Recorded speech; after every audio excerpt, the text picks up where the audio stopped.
আমরা আমাদের সন্তানকে বারবার ফিলিস্তিনের ইতিহাস শোনাবো, বারবার বলবো কেন আমরা ফিলিস্তিনকে ভালোবাসি। ফিলিস্তিন নবীদের পুণ্যভূমি। ইব্রাহিম আলাইহিসসালাম সর্বপ্রথম ফিলিস্তিনে হিজরত করেন এবং পরবর্তীতে স্ত্রী সারার সাথে সেখানে বসবাস করেন। লূত আলাইহিসসালামের কওমের ওপর পতিত গজব থেকে আল্লাহ তাআলা লূত আলাইহিসসালামকে রক্ষা করেন ফিলিস্তিনে। নবী ইসাক আলাইহিসসালাম ও ইয়াকুব আলাইহিসসালাম ও ইউসুফ আলাইহিসসালামের জন্ম এই ফিলিস্তিনে। নবী মুসা আলাইহিসসালাম মিশর থেকে বনী ইসরায়েলকে ফিরিয়ে নিয়ে আসেন পবিত্র এই ভূমিতে প্রবেশ করার জন্য। যদিও ইহুদিরা তাদের চিরকালীন কাপুরুষোচিত স্বভাবের কারণে প্রবেশ করতে পারেনি, মুসা আলাইহিসসালাম এই ভূমিকে পবিত্র বলেন।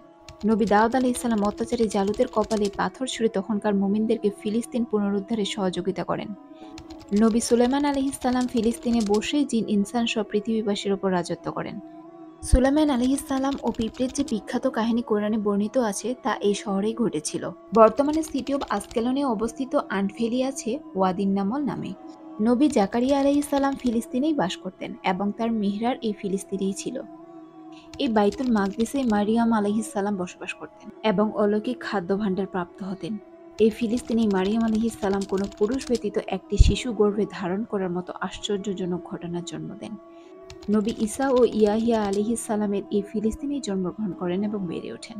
এই ফিলিস্তিনে ঈসা আলাইহিসসালামকে হত্যার ষড়যন্ত্র হলে আল্লাহ তাআলা ঈসা আলাইহিসসালামকে আকাশে উঠিয়ে নেন। আমাদের প্রিয় নবী হযরত মুহাম্মদ সাল্লাল্লাহু আলাইহি ওয়াসাল্লাম মিরাজের রাতে আকাশের জগতে রওনা হওয়ার আগে আল্লাহ তাআলা তাকে ফিলিস্তিনের বাইতুল মাকদিসে মেহমান করেন। বাইতুল মাকদিসের দক্ষিণ দিকে আল্লাহ রাসূল সাল্লাল্লাহু আলাইহি ওয়াসাল্লাম অন্য জগতের বাহন তার মোবারককে বেঁধে রাখেন। ফিলিস্তিনের বাইতুল মাকদিসেই আমাদের রাসূল সাল্লাল্লাহু আলাইহি ওয়াসাল্লাম সকল নবী রাসূলগণের নামাজের ইমামতি করেন। মিরাজের রাতে নামাজ ফরজ হওয়ার পর মসজিদুল আকসাই ছিল মুসলমানদের প্রথম কিবলা। মুসলমানরা বাইতুল মাকদিসের দিকে মুখ করে নামাজ পড়তেন। পরবর্তীতে আল্লাহ আদেশে কিবলা পরিবর্তন করে আল্লাহর সর্বশ্রেষ্ঠ ঘর কাবার দিকে ফেরানো হয়। কিয়ামতের আগে ঈসা আলাইহিসসালাম ফিলিস্তিনের কাছাকাছি শামের পবিত্র শহর দামেস্কে আসমান থেকে নেমে আসবেন। ঈসা আলাইহিসসালাম দাজ্জালকে শামের বাবিলুদের কাছে হত্যা করবেন। রাসূল সাল্লাল্লাহু আলাইহি ওয়াসাল্লাম বলেছেন, বাইতুল মাকদিস হলো হাসরের ময়দান, পুনরুত্থানের জায়গা। তোমরা তাতে গিয়ে সালাত আদায় করো, কেননা তাতে এক ওয়াক্ত সালাত আদায় করা অন্যান্য মসজিদে 1000 সালাত আদায়ের সওয়াব পাওয়া যায়।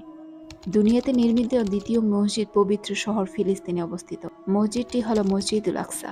বলা হয়ে থাকে আদম আলাইহিসসালাম এই মসজিদটি নির্মাণ করেছেন।